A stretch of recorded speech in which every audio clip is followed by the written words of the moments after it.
नमः समयसाराय स्वानुभूत्या च काश्यते चित्स्वभावाय भावाय सर्वभावान्तरच्छते अनन्तधर्मणस्तत्त्वं पश्यति प्रत्यगात्मना अनेकान्तमयी मूर्ति नित्यमेव प्रकाश्यताम्। नमो अरिहन्ताणं नमो सिद्धाणं नमो आयर्याणं नमो अध्यायाणं नमो लोये सभ्यसाहूणं। पंच परमेष्ठी भगवान की 1008 देवादेव शांतिनाथ भगवान की आचार्य भगवान कुंद स्वामी की आचार्य भगवान विशुद्ध सागर जी महाराज की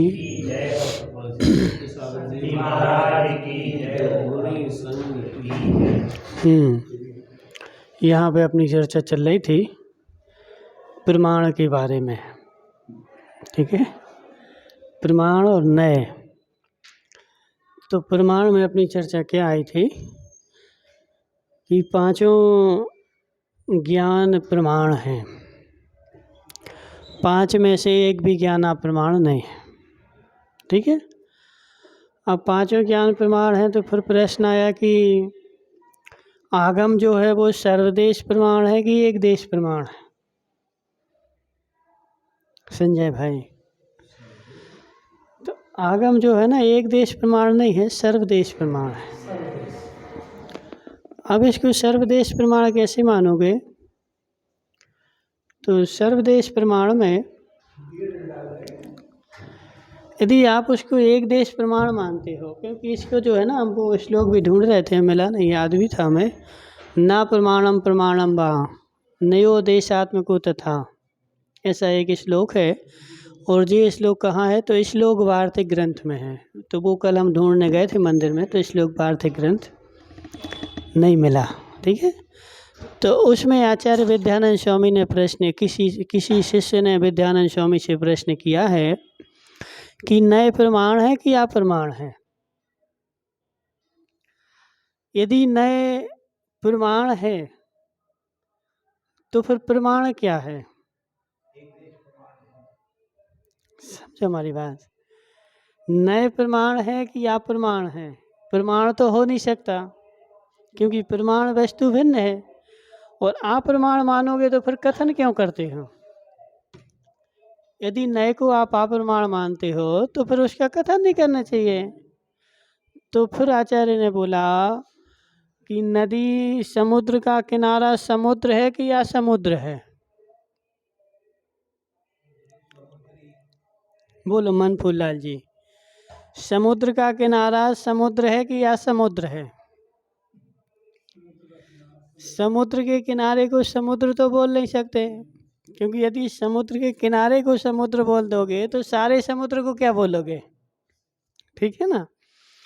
तो समुद्र का किनारा ना समुद्र है ना असमुद्र है, क्योंकि समुद्र को किनारे को छोड़कर समुद्र नहीं है।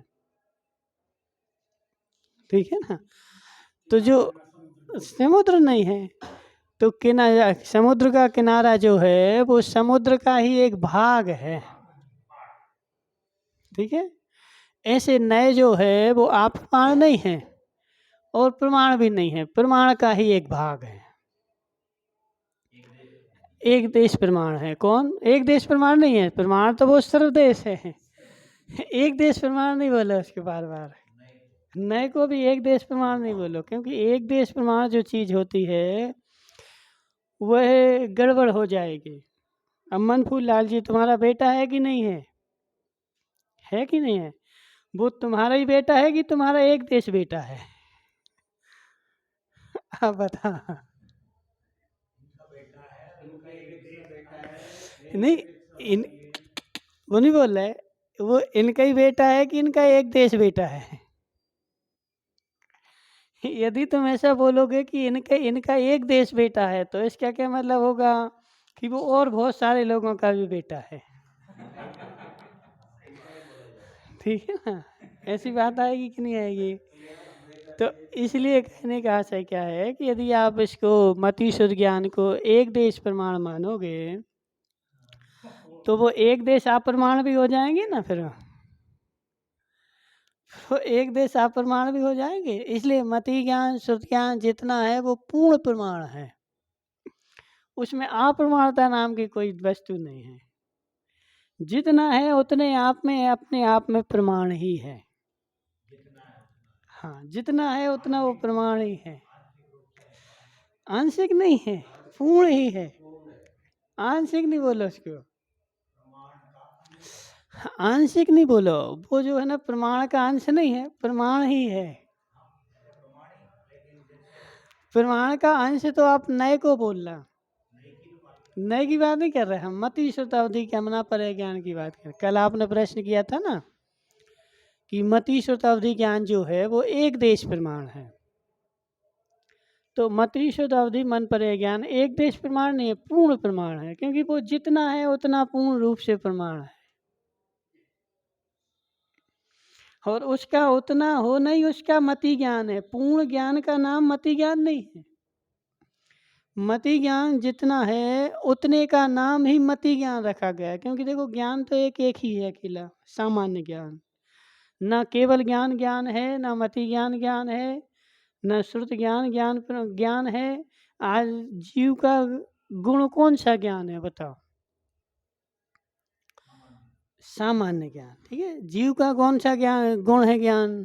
तो एक सामान्य ज्ञान जो है वो जीव का गुण है। और उस सामान्य ज्ञान की जो 5 पर्याय हैं उसी में है। केवल ज्ञान भी पर्याय है, द्रव्य नहीं है। ठीक है, एक ज्ञान गुण नाम का द्रव्य है, और उस द्रव्य की ये 5 पर्याय हैं। इसलिए एक समय में एक ही पर्याय प्रकट होती है, 2 नहीं होती है। हाँ, समझ में आ रहा है कि नहीं आ रहा?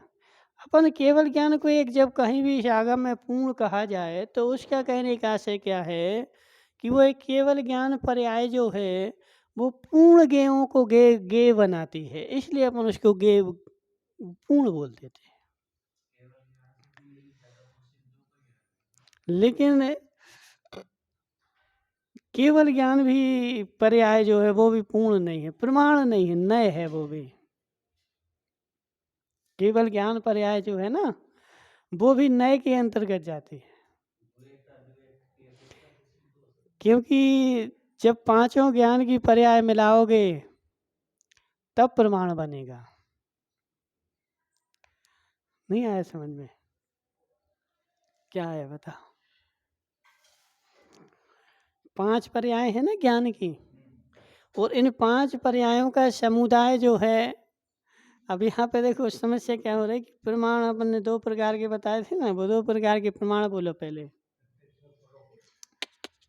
जी तो अलग की हम चर्चा ही नहीं कर रहे हैं, हमने कल जो 2 प्रकार के प्रमाण बताए थे।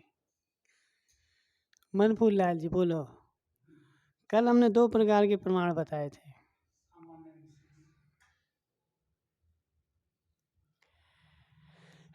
एक प्रमाण वो, अब देखो संसार के लोग गलती कहाँ करते हैं, तो गलती यहीं करते हैं। कहाँ करते हैं? प्रमाण 2 प्रकार के। एक प्रमाण वो जो समग्र वस्तु को विषय कर रहा है, एक वो प्रमाण। और दूसरा प्रमाण वो जिसकी प्रमाणता सिद्ध हो गई, वो प्रमाण। आया समझ में कि नहीं आया? बोलो क्या बोला हमने? एक तो जो समग्र वस्तु का कथन कर रहा है, हाँ, वो कथन रूप से जब प्रमाण कहा जाएगा तब उस प्रमाण की चर्चा चलेगी।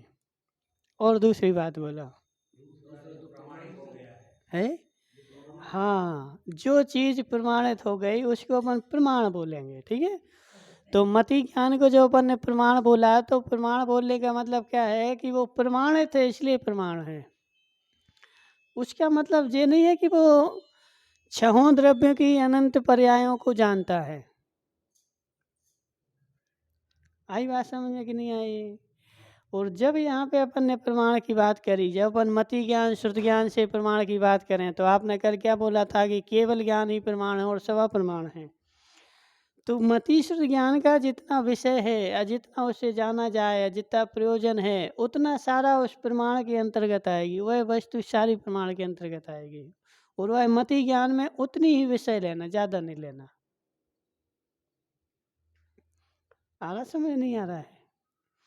कि एक अपन सामान्य रूप से यदि अपन देखते हैं तो संपूर्ण वस्तु तो देखा जाए तो केवली के ज्ञान में ही झलकेगी। मना पर्याय ज्ञानी के ज्ञान में भी संपूर्ण वस्तु नहीं झलक सकती। उस वस्तु की अनंत गुण अनंत पर्याय मन पर्याय ज्ञानी भी नहीं जान सकता है। कौन जानेगा? केवल ज्ञानी जानेगा। लेकिन यदि उस प्रमाण से यदि कल्याण हो तो फिर संसार में किसी का कल्याण नहीं होगा। मति शुद्ध ज्ञान का विषय अनंत द्रव्य अनंत पर्याय नहीं बन सकती, ठीक है ना। लेकिन अपन जब वस्तु का निर्णय करेंगे तो अपने पास जितने नए हैं कम से कम उतने नए का तो अपन को ज्ञान होना चाहिए ना। जो आचार्य ने 7 नए बोले, द्रव्यार्थ के 10, पर्यार्थ के 10 बोले, द्रव्यार्थ के 6 भेद बोले, इन सब के ज्ञान से अपन इन सब को लगा करके अपन को वस्तु का निर्णय पहले होना चाहिए। उतने को निर्णय करने के बाद फिर अपन उसको प्रमाण बोल देंगे मति ज्ञान में। समझे कि नहीं समझे? तो वो प्रमाण भी 2 प्रकार के होगा। ऐसे अपन लोग आगम में गड़बड़ कहाँ करते हैं कि निश्चय भी 2 प्रकार के होते हैं। एक तो निश्चय न हो गया, समझे कि नहीं, और एक निश्चय, निश्चय मतलब वास्तव में, निश्चय मतलब वास्तव में। तो एक वो निश्चय मतलब वास्तव में वस्तु ऐसी है तो वो एक निश्चय नए से वैसी है और एक वास्तव में वैसी है। तो आगम में दोनों कथन आते हैं और अपन लोग क्या करते हैं कि सब जगह नए लगा लेते हैं, नए लगा लेते हैं। दोनों में अंतर है ना। एक में नए की बात नहीं कर रहे, एक में बात क्या कर रहा है कि वास्तव में वस्तु ऐसी है, और एक जहाँ पे निश्चय नए की बात कर रहे हैं वहाँ एक नए लगाना है अपन को। आया समझ में? नहीं आया?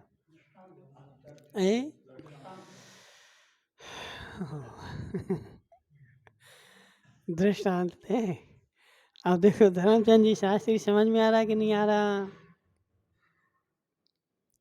अब जैसे यहाँ पे अपन बोले जाए कि धर्मचंद जी शास्त्री हैं निश्चय से,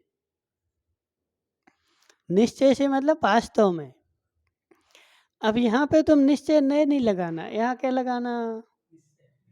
निश्चय लगाना। ऐसा निश्चय है हमारा, जी धर्मचंद जी शास्त्री है, हमारा निश्चय है, पक्का है। अब तुमने निश्चय है क्यों बोल रहा है?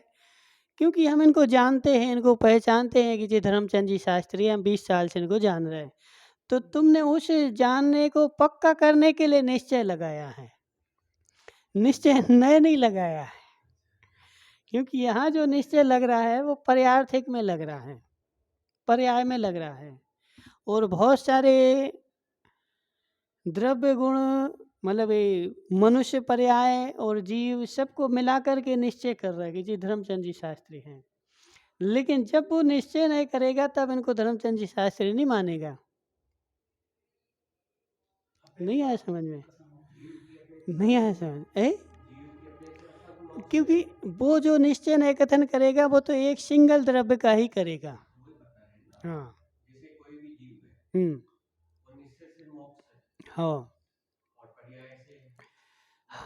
पर्याय से देखो, निश्चय से वो भी विषय लेंगे हम, वो भी विषय उस दिन के इनका हाथ खड़ा करना है, वो भी बाकी है, ठीक है ना। तो ये समझ में आया कि नहीं आया? हाँ ना तो बोलो, क्या समझ में आया बताओ? हाँ, निश्चय है मतलब पक्का है हमें, ठीक है, वो नए नहीं है वो।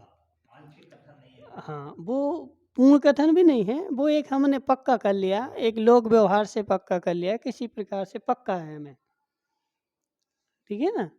और दूसरा निश्चय जो होता है वो नए होता है, आंशिक। हाँ, शास्त्री थोड़ी है, ठीक है ना, शास्त्री थोड़ी, एक तो लोक है, हाँ, ठीक है ना। हाँ, निश्चय पक्का मतलब एक लोक व्यवहार की वजह से अपन ने पक्का कर लिया। तो जो अपन ग्रंथ पढ़ने बैठते हैं ना तो वहाँ उस चीज़ का भी हमें निर्णय करना चाहिए कि यहाँ पे निश्चय मतलब क्या बोला जा रहा है, निश्चय मतलब क्या बोला जा रहा है। और अपन लोग क्या करते हैं कि सब जगह नए लगा बैठते हैं। जहाँ हमारी बुद्धि जो काम करती है। अभी हमने बहुत सारे लोगों को देखा कि वो स्वाध्याय करते हैं, करवाते हैं, 4 लोग बैठते हैं और उन्हें प्रश्न किया तो उनकी बुद्धि जितनी काम करी उन्हें यहाँ वहाँ कर करा के उसका उत्तर दे दिया।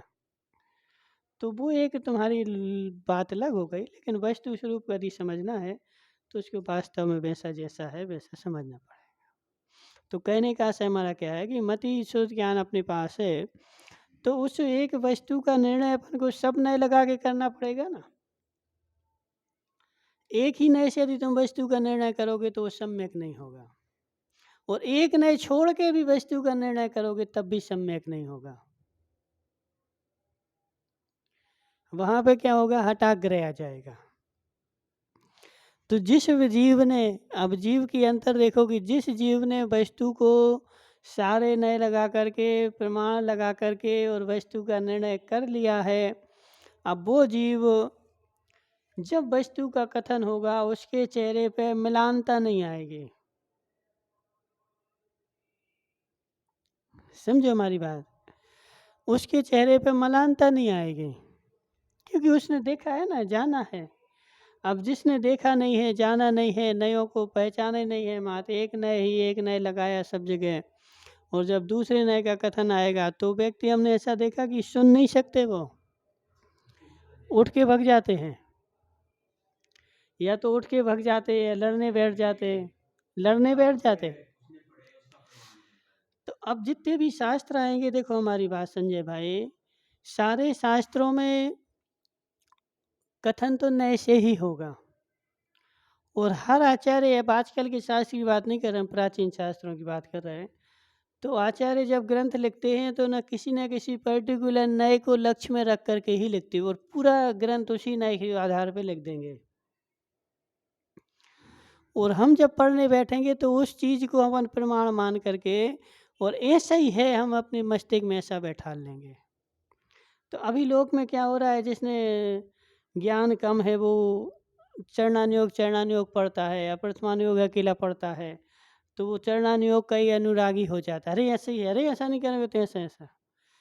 तो उसने क्या है कि दूसरे नए को छोड़ बैठा है, और जो द्रव्यानुयोग पढ़ रहा है वो चरणानुयोग को छोड़ बैठा है।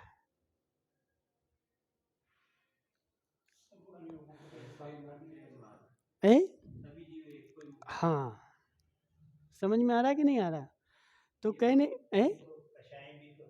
जी, कसाय भी आई क्यों, वो भी अज्ञानता भी उसकी जननी है। ज्ञान उसको कमती बेची है, वो अपनी जगह है, लेकिन अगर किसी पे अपना हठाग्रह करता है तो हठाग्रह कर क्यों रहा है ना, वही तो हम बोल रहे हैं तुमसे, हठाग्रह कर क्यों रहा है। देखो हमारी बात सुनो मनफूल लाल जी, तुम भले नहीं संयमी बनो, भले नहीं व्रत लो, कुछ नहीं करो, लेकिन यदि तुम्हें संयम के ऊपर, व्रत के ऊपर यदि श्रद्धान है तो तुम उसका सम्मान तो करोगे करोगे, करोगे कि नहीं करोगे। यदि तुम्हें उसका ऐसा तुम्हारे अंदर में बैठा हुआ है कि व्रत लेना अच्छा है, संयम लेना अच्छा है, यदि ऐसा तुम मानते हो तो व्रती की, संयमी की तुम सम्मान करोगे। और जिसने ऐसा धारणा बना रखी कि अरे ये तो पागलों का काम है, ऐसे भी लोग हैं, ऐसे भी लोग हैं कि जो वो क्या बोलते हैं, बोले ये तो पागलों का काम है, जिनको कोई काम नहीं है, घर में खाने को नहीं है, कुछ काम नहीं है, तो चलो कपड़े उतार के घूमने लगो। तो वो जीव महाराज का सम्मान भी नहीं कर पाएगा, संयमी का सम्मान भी नहीं कर पाएगा, क्योंकि उसके मस्तिष्क में ऐसा बैठा ना। हमारी बात सुनो, हम दूसरी चर्चा कर रहे हैं संजय भाई, आए समझ में कि नहीं आया? तो कहने का आशय क्या है कि जिस जीव यदि व्यवहार में भी लगा है, लगा रहने दो, कोई दिक्कत नहीं, लेकिन उसके मस्तिष्क में ऐसी बात बैठी कि निश्चय भी एक नए है, और ये भी वस्तु स्वरूप ही है, तो वो निश्चय वाले की हंसी नहीं उड़ाएगा। और जब भी निश्चय का कथन होगा तो वो एक सहज रूप से सुन लेगा, समझ लेगा, और उसको ग्रहण भी कर लेगा। लेकिन जिसने ऐसा बना रखा कि नहीं नहीं नहीं, निश्चय निश्चय से क्या होगा, व्यवहार से सब होगा, तो वो जीव हमने ऐसा देखा कि वो सुन ही नहीं पाता है, सुन नहीं पाता, उठ के भाग जाएगा। और जिसको निश्चय निश्चय अच्छा लगता है, वो व्यवहार की चर्चा जब चलती है तो व्यवहार की चर्चा को सुन नहीं पाता, उठ के भाग जाता है। नहीं सुना? अरे इसने क्रियाकांडों में क्या रखा है, क्रियाकांड तो अनंत काल से करे लेकिन मोक्ष नहीं गए। अभी ये कारण मान सकते हैं कि जैसे उपाध्याय परमेश हम्म नहीं मिलते हैं, हम्म उसका यही कारण मानेंगे। उपाध्याय परमेष्टि, दिखने में बहुत कम आते हैं, हाँ तो वो शास्त्र का ज्ञान नहीं है शास्त्र का, तो इस वजह से नहीं पढ़ाया जाता है। हालांकि आजकल तो क्या है कि देखो जो जो उपाध्याय जो बना रहा है ना, जो भी बना रहा है, तो उपाध्याय जो बना रहा है वो द्रव्य संग्रह की जो गाता है ना, जो रण अत्यजुत्तो नित्यम धम्मो वैसरो निर्दो शो हुआ झाओ अप्पा, ठीक है ना। तो उनका कहने का ऐसा क्या है कि जो वर्तमान में शास्त्र हैं बस वो प्रमाण है, और उतने का ज्ञान है तो उतने का ज्ञान मान करके उपाध्याय पद दे देते हैं। अब वो बात एक अपवाद है या कोई वो बात अलग है, किसी को कुछ भी ज्ञान नहीं उसको उपाध्याय बना दिया। और आजकल तो लोग में भीड़ लग रही है कि उपाध्याय नहीं बनना, हमें तो आचार्य बनना सीधे।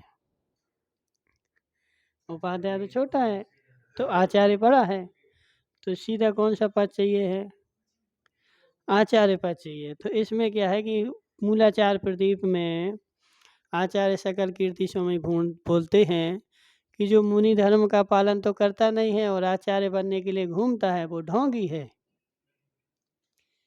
ऐसा स्पष्ट लिखा है। हाँ ठीक है ना। तो कहीं नहीं देखो आचार्य के भी जो है ना एक मर्यादा रहती है, उपाध्याय की भी एक मर्यादा है। उपाध्याय के लिए नहीं है द्वादश अंक, अब तो है ही नहीं है तो बात, लेकिन जो वर्तमान में शास्त्र है उनका तो ज्ञान कम से कम होना चाहिए ना, और आचार्य बनने के लिए भी उनका ज्ञान होना चाहिए, तभी आचार्य बनना चाहिए।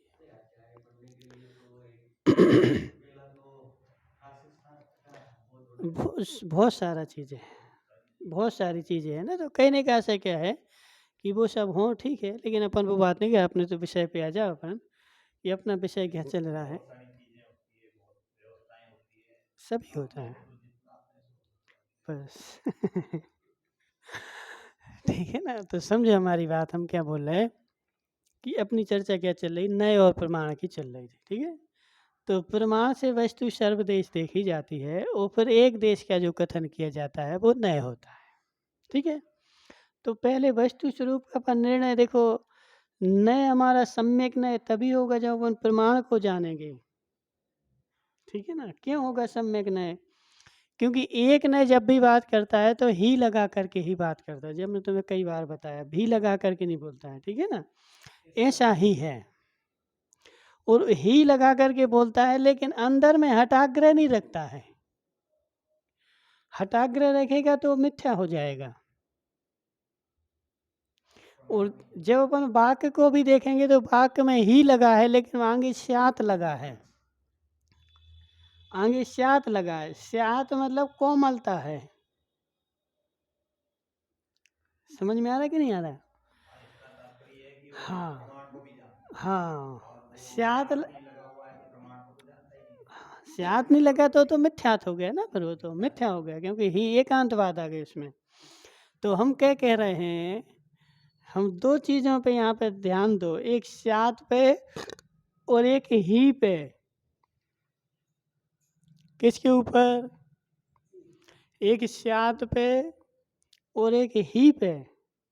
तो स्यात जो है वो कोमलता का प्रतीक है और ही जो है वो दृढ़ता का प्रतीक है।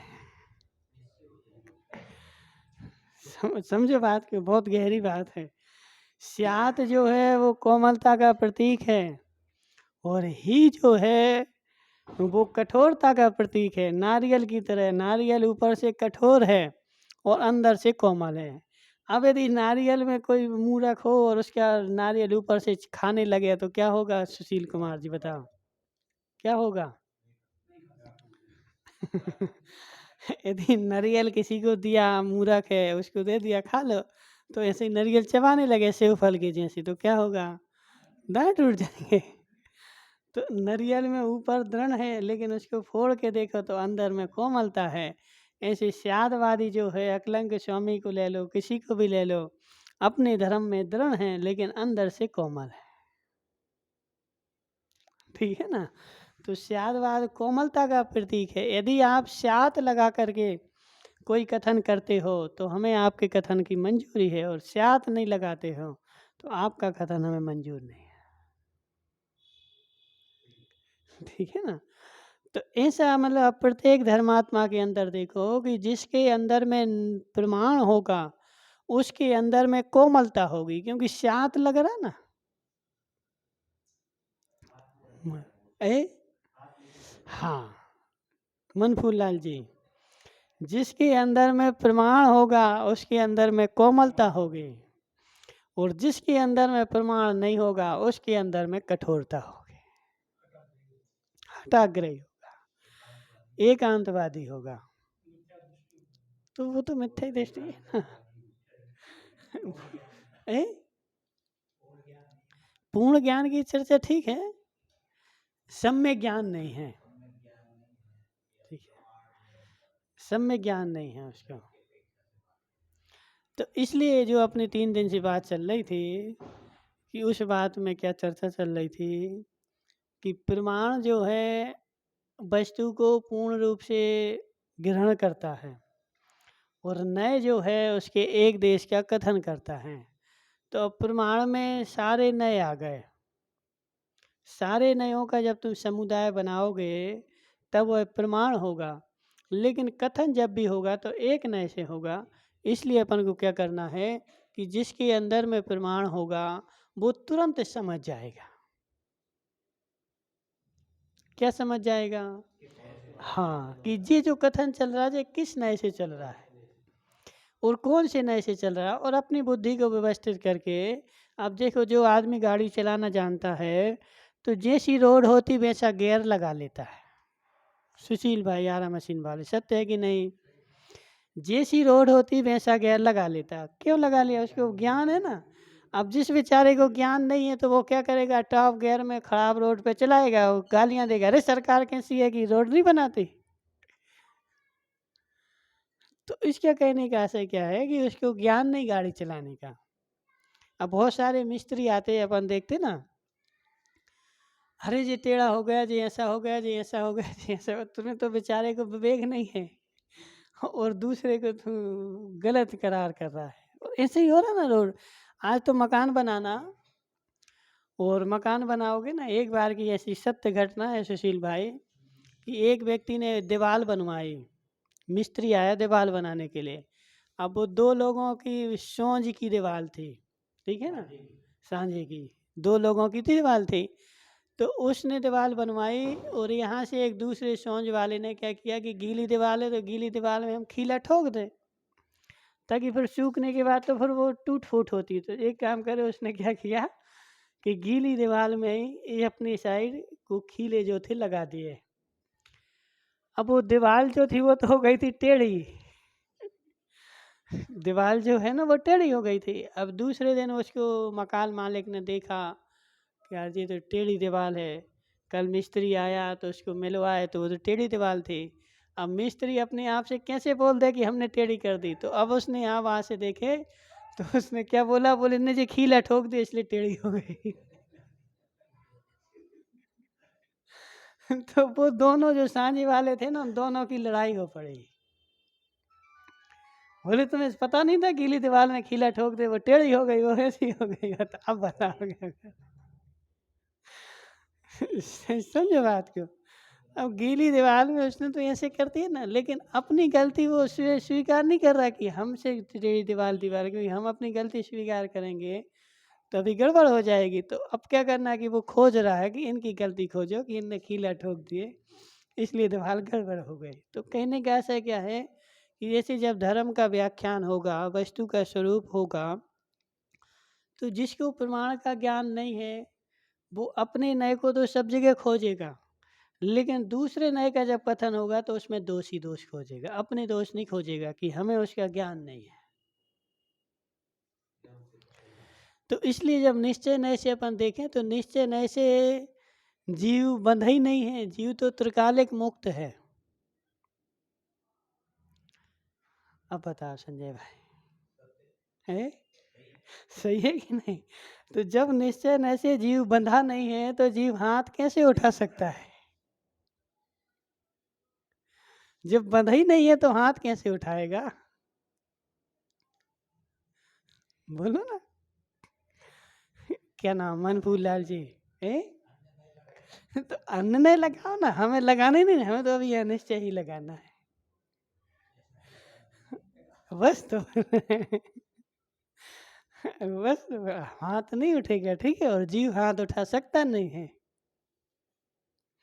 जीव जो है हाथ उठा सकता नहीं है, क्योंकि उसमें किसी का साझेदारी है ही नहीं ना, उसमें किसी का संयोग है ही नहीं। जब संयोग होगा तब हाथ उठेगा, और जब हाथ संयोग होगा तो निश्चय नहीं रहेगा वहां। नहीं आई समझ में बात? अनंत वाले जो जीव के पास है वो जीव के लिए है, संसार के लिए नहीं है। सिद्ध भगवान के पास अनंत बल है, लेकिन उनके पास इतनी शक्ति नहीं कि वो इसे यहाँ का एक जो कमंडल उठा के वहां रख दें, ठीक है ना जी। यहाँ का कमंडल उठा के वहां रख दें, सिद्ध भगवान के पास शक्ति नहीं। अब यदि देखो अपन निश्चय से वास्तव में बात करें तो संसार की किसी भी भगवान की मूर्ति में ऐसी ताकत नहीं कि वो तुम्हारा काम कर दे, है क्या? किसी भी भगवान में, नीरज भाई, किसी भी भगवान में किसी का काम करने की ताकत नहीं। समवसरण में साक्षात महावीर बैठे, उनके वो भी तुम्हारा कुछ काम नहीं कर सकते। बोलो किसकी अपेक्षा? तो जब वस्तु का कथन करना है तो सब नए से समझना पड़ेगा ना, तभी बुद्धि व्यवस्थित होगी। अब जो तुम्हारे जो काम हो रहे हैं, बोले हम यहाँ जाते, पदमपुरा जाते, ऐसा हो गया वैसा हो गया, जी सब देवी देवताओं की करामात है। जी सब देवी देव, पदम प्रभु की करामात नहीं है, ठीक है ना। वो स्वयं के परिणमन से होते हैं, लेकिन भगवान निमित्त हैं। लेकिन निश्चय नय से तुम्हारा निमित्त नहीं देखा जाता है। निश्चय नय में निमित्त नहीं होता है, निश्चय नय में निमित्त नहीं होता है, ठीक है ना। निश्चय नय में अभेद षटकारक चलते हैं, भेद कारक भेद षटकारक नहीं चलते हैं। और जब अभेद की कथन होता है तो अब इस समस्या क्या होती है संजय भाई? जीव हाथ नहीं उठा सकता है। अभी 2 दिन 4 दिन पहले जब हमने बोला था तब तो तुम्हें रोटी नहीं पच रही थी। नहीं लगाना ना व्यवहार के अपेक्षा। क्यों लगाया? वो देखो वीरू भाई थे ना, वीरू भाई क्या बोल रहे थे, बोले हम तो जिम नहीं जाएंगे और कोई ने हमें यदि पूरी परोस दी तो हम 50 गालियां देंगे। नहीं खाना हमें पूरी, हमें तो मिठाई खाना है। अब घर में देवी पूरी परोसेगी तो शौक से खाएगा, लेकिन अब जब जिम नहीं गए तो हमें तो मिठाई खाना, नहीं खाना है तुम्हारी पूड़ियाँ, और पूरी कोई देगा तो उसको 50 गालियां देंगे, ठीक है। इसलिए हमें नहीं लगाना तुम्हारा व्यवहार, नहीं, हमें तो निश्चय लगाना है। अब बोलो क्या बोल रहे हैं? इसलिए जीव हाथ नहीं उठा सकता है। जीव हाथ उठाने का करता नहीं है। संजय भाई बोलो ना, पच रहा कि नहीं? नहीं पच रहा है। लेकिन लगाई क्यों तूने? किंतु परंतु ही तो, जो लेकिन किंतु परंतु जो है यही तो घातक हैं, यही तो घातक हैं। जब तक हमारे मन की हो तब हम किंतु परंतु नहीं लगाते, और जब हमारे मन की नहीं हो तो अपन किंतु परंतु लगाते हैं। इसका मतलब है कि कहीं ना कहीं हमारा झुकाव ज़्यादा है, कहीं ना कहीं हमारा झुकाव ज़्यादा है। इस झुकाव को ठीक करना है संजय भाई। इस झुकाव के बैलेंस को बराबर करना है, करो उसको बराबर। जीव हाथ नहीं उठा सकता है। अब बोलो मनफूल लाल जी पचा कि नहीं पचा? पचा तो वही है ना कि देखो अपन ने क्या किया कि व्यवहार की बातें तो तुम 50 साल के हो गए, 50 साल से ही सुनते आए। जो भी महाराज आए उनने सब तुम्हें बताया कि ऐसी पूजा करो, ऐसी पाठ करो, ये चढ़ाओ, ये नहीं चढ़ाओ, ये ऐसा करो, वो ऐसा करो। तो ये सुन सुन के तो तुम्हारे मस्तिष्क में वो चीज़ें इतनी भर चुकी कि वो आसानी से पच जाती हैं। लेकिन तुमने एकत्व भक्त की बात आज तक सुनी ही नहीं और उस एकत्व भक्त के लिए कहीं पुरुषार्थ किया नहीं, तो वो बात जो है पचती नहीं है।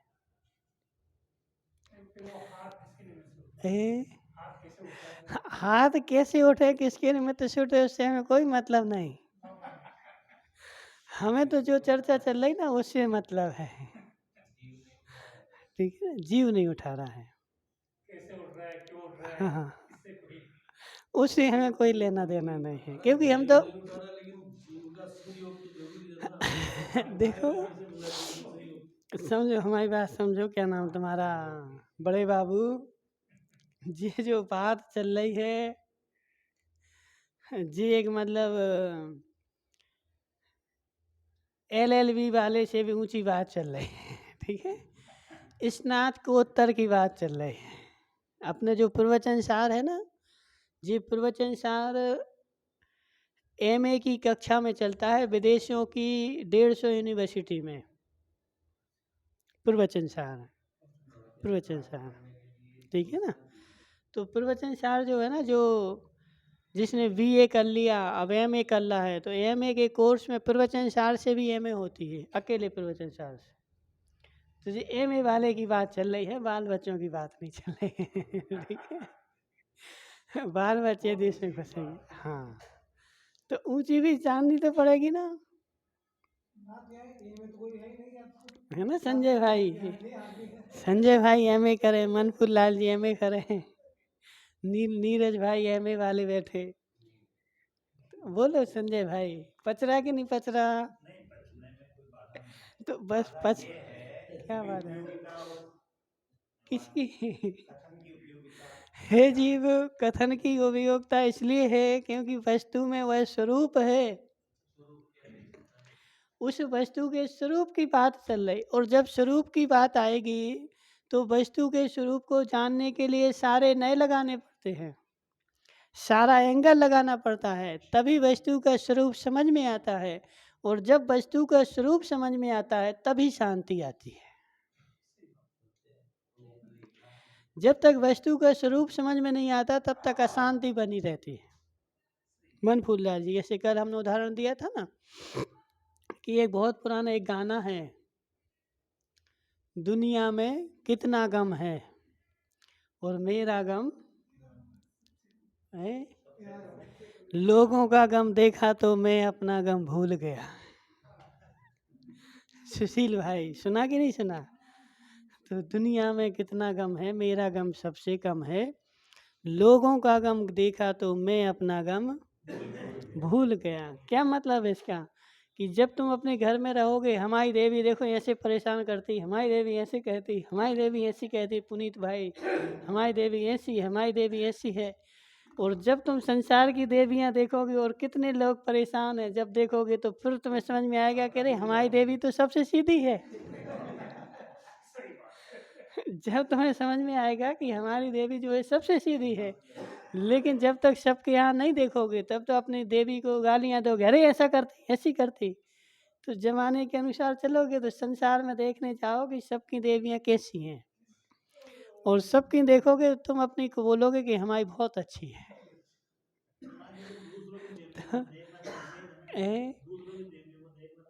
कौन ने बोला निषेध है? कौन ने बोला? अब तुम तो बाजार में निकलते तो चद्दर का क्या नाम है तुम्हारा? अशोक भाई, बाजार में जाओगे तो आंखों पे पट्टी लगा के जाना। देवी देखना निषेध है ना, दूसरे की देवी देखना निषेध है नंदलाल जी। तो जब बाजार में निकलो तो फिर एक काला चश्मा लगा के या चद्दर का चश्मा लगा के पट्टी बांध के फिर निकलना बाजार में, ठीक है? अशोक भाई हाँ ना तो बोलो है।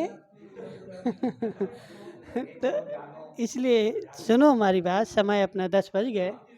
ऐसे ऐसे संजय भाई, वस्तु का सारा स्वरूप देखोगे तभी शांति मिलेगी। और जब एक देश देखोगे उसी को बार बार जानोगे तो शांति नहीं मिलेगी, अशांति मिलेगी। क्यों मिलेगी? क्योंकि संसार में कहीं कोई दूसरा स्वरूप भी तो बताएगा ना। और जब दूसरा स्वरूप बताएगा तो फिर तुम्हें मन में अशांति हो, अरे हमने तो ऐसा कभी सुना ही नहीं। और ये गलत है, और उससे तुम डंडा लेकर के लड़ने खड़े हो जाओगे। और संसार में जितनी भी जैसे नवरत्न टोंगे लड़ रहा है, तो क्यों लड़ रहा है बताओ? क्योंकि वस्तु का पूरा स्वरूप नहीं समझा ना। पुरानी बातें महाराज, ए? पुरानी बातें हैं, तो आपके आने के बाद तो अब लड़ाई झगड़ा ठीक है, जो है सो है। कहने का आशय क्या है कि यदि तुम पूरी वस्तु को सारे नए लगा करके जान लोगे, तुम्हें अच्छी बढ़िया शांति मिलेगी। अब हम लोग जाते, हमारे पास कांजी वाले भी आते, व्यवहार वाले भी आते, तारणपंथी भी आते, श्वेतांबर भी आते, सब आते और अपन सबको सुनते और शांति मिलती है। क्यों मिलती शांति? कि हमें पता है कि ये किस नए से बोल रहा है। और किस नए, यदि वो एकांत भी हो गया तब भी हम शांति से सुनते हैं। हम एकांत लगा लेते ना। तुम एकांत हो जाओ, लेकिन हम क्या है कि हमारी आदत क्या है कि हम किसी को भगाते नहीं पहले दिन, आन दो। और हमारे पास जब भी प्रवचन होते ना, जैसे हम नीमच में गए तो नीमच में वो 2 पंथ थे, एक निश्चय वाले, एक व्यवहार वाले। तो अब जब प्रवचन होते तो वो सब निश्चय वाले आके बैठ जाते, और व्यवहार वाले, अरे महाराज भी आ रहा है प्रवचन सुनने, वे भी आ रहे हैं। अब तुम्हें तो बुद्धि नहीं है, तुम्हें रुचि नहीं है, तुम्हें तो वही यहाँ की थाली का वहाँ में डालने में काम है तुम्हारा, प्रवचन से तुम्हें कोई लेन देन नहीं है। और तुम्हें आना नहीं है, और आना भी नहीं, और समझना भी नहीं, और दूसरे को आने भी नहीं देना है। अब तो लड़ाई नहीं होगी तो क्या होगा बताओ? अब तो लड़ाई होगी ना, ना तुम्हें आना नहीं है और दूसरे को आने देना नहीं है। स्थिति देखो संसार में ऐसी हो रही है।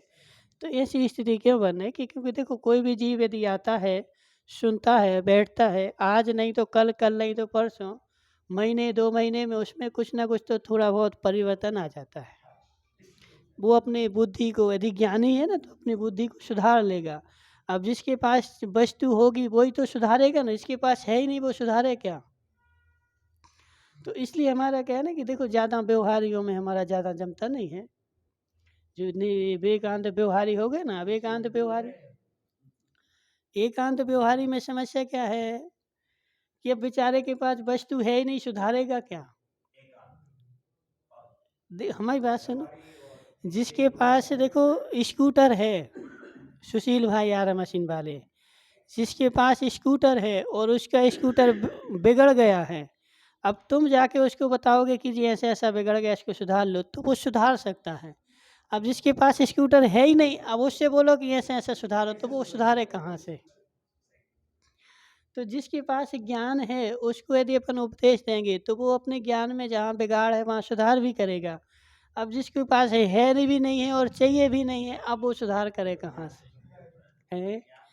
अरे वो ज्ञान कोई काम का नहीं है, ठीक है ना?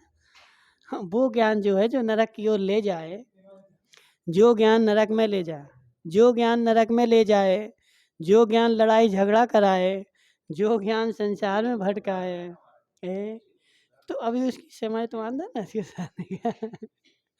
समय के पहले सुधारोगे, आम कच्चा तोड़ोगे तो फेंकना पड़ेगा, पक तो जान देता ना, पकने दे। तो उसकी बुद्धि थोड़ी पकने दो, और उसकी बुद्धि तभी पकेगी जब वो सबको देख करके, और सबको देख करके तो थोड़ा समझेगा कि हाँ वस्तु का ज्ञान भी करना पड़ेगा, तभी पकेगी। इसलिए अशोक भाई, आज बाजार में जाओ तो काली पट्टी लगा के जाना, ठीक है? अभी एक क्या नाम है इसका, पुनीत, इनको एक पट्टी मट्टी वहाँ डली हो तो दे देना बांधने के लिए। एक काली पट्टी, हाँ फ्री में दे देगा, कोई दिक्कत नहीं, ठीक है? अब तुमने ये काल का बाल माल तो काली कर ही लिए, ठीक है? तो ऐसी बात नहीं है, किसी की स्त्री को नहीं देखना, वो भी एक नए का कथन है, सर्वता कथन नहीं है, ठीक है? हाँ, दृष्टिकोण है, नए का कथन है, क्यों नहीं देखना, कैसे नहीं देखना। यदि उसको बचाना है रोड पे तो देखना ही पड़ेगा ना, देखोगे तभी तो बचाओगे। अब आँख सामने किसी की स्त्री नवरत्न की देवी सामने जा रही थी, अब अशोक भाई बोले हमें देखना ही नहीं, हमने तो आँखें बंद कर ली हैं। बस, तो क्या होगा? वो गाड़ी चढ़ जाएगी ना ऊपर। तो यदि उसको वहाँ से बचाना है तो देखना तो पड़ेगा ही, कि जो सामने जा रही है तो उसको बचाओगे तभी। तो इसलिए जहाँ देखना है वहाँ देखना, और जहाँ नहीं देखना है वहाँ नहीं देखना। बोलिए शांतिनाथ भगवान की। जय हो। बोले परम पूज्य अध्यात्म शुद्ध सागर जी महाराज की